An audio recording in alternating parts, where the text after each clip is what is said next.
জয় গুরু শঙ্কর। নন্দস্ত কুসুম সাক্ষাৎ যশুদা সত্য সন্ধিকা শূদ্রকুলে দেবজাতকম রূপে ভবিষ্যতি তবো বীর্য সমজাত শঙ্কর খ্যাতি মন্তকঃ জগদুদ্ধার হেতুর্নাম অতর্য সমাধিকম। দ্বাপর যুগৰ দৈবকী নন্দন কলিত কুকুম্বৰ ঘৰে কৃষ্ণে শংকৰ স্বৰূপ ধৰিয়া জগত উদ্ধাৰ কৰে।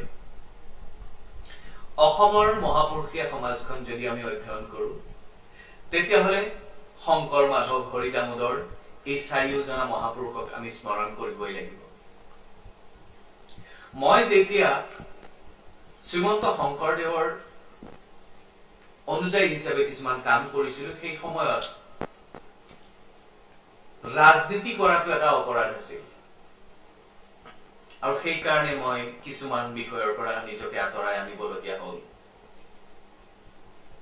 মই ৰাজনীতি কৰিব বিচাৰিছিলো, ৰাজনীতিৰ মাজেৰে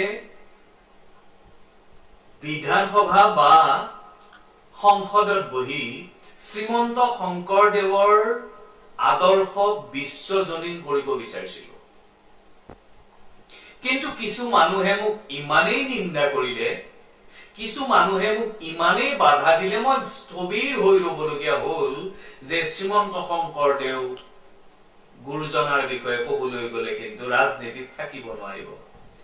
কিন্তু দুৰ্ভাগ্যৰ বিষয়, আজি 20 বছৰ পিছত যিসকলে বিশাল বিশাল শ্ৰীমন্ত শংকৰদেৱৰ কথা কৈ থকা মানুহ, যিসকলে মোক বাধা দিছিল, আজি তেওঁলোকে ৰাজনীতিৰ শৰণাপন্ন। এইবোৰ নাম উল্লেখ কৰি মই তেওঁলোককো অপমান কৰিব নিবিচাৰো, মই নিজকো অপমান কৰিব নিবিচাৰো।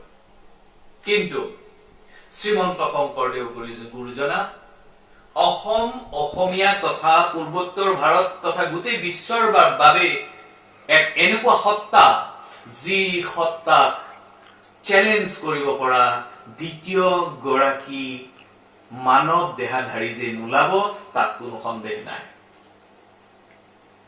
গুৰুজনাই এক কৰে, ভকতেহে ভাগ কৰে।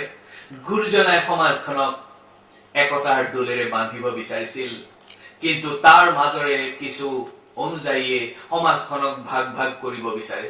যদি ভাগ ভাগ কৰিব বিচাৰে তেতিয়াহলে শ্ৰীমন্ত শংকৰদেৱৰ তেওঁ অনুযায়ী নহয়।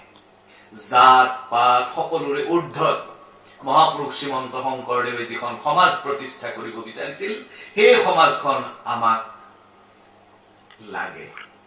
সেই সমাজখনে আমাক বিশ্বত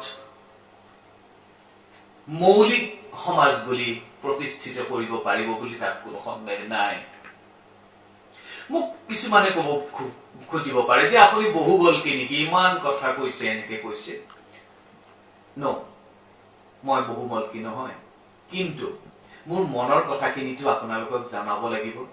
মই মোৰ যৌৱনৰ প্ৰায় 15টা বছৰ সমাজৰ অলিয়ে গলিয়ে দিছো। মোৰ জীৱনৰ 15 বছৰ সমাজৰ অলিয়ে গলিয়ে দিছো, আৰু সেই সময়খিনি কিন্তু মোক ফিৰাই কোনেও দিব নোৱাৰে। সেয়েহে মই মোৰ মনৰ কথাখিনি কোৱাৰটো অধিকাৰ নিশ্চয় আছে। ত্ৰিভুৱন বন্দন দৈৰকী নন্দন যো হৰি মাৰল কংস জগজন তাৰণ দেৱ নাৰায়ণ শংকৰ তাকিৰি অংশ। ভগৱান শ্ৰীকৃষ্ণৰ পূৰ্ণ অংশ হিচাপে শ্ৰীমন্ত শংকৰদেৱে অসম ভূমিত নৰ মানৱী দেহা গ্ৰহণ কৰিছিল, আৰু তেখেতে আমাৰ সমাজখনক যি অৱদান দি গৈছে, আমি অসমীয়াই কেতিয়াও ধাৰ খুজিব নোৱাৰিম। কিন্তু আমি তেখেতৰ ধাৰ খুজাৰ চেষ্টা কৰিব পাৰিম। তাৰ কাৰণে আমি শ্ৰীমন্ত শংকৰদেৱে যি আমাক আদৰ্শ দি থৈ গৈছিল, সেই আদৰ্শসমূহ নিজৰ জীৱনত পালন কৰি নিজৰ আৰু দহৰ কাৰণে আমি কাম কৰি যাব পাৰিম। এয়াই আমাৰ নিজৰ মানুহবোৰলৈ প্ৰাৰ্থনা। বহু বহু ধন্যবাদ।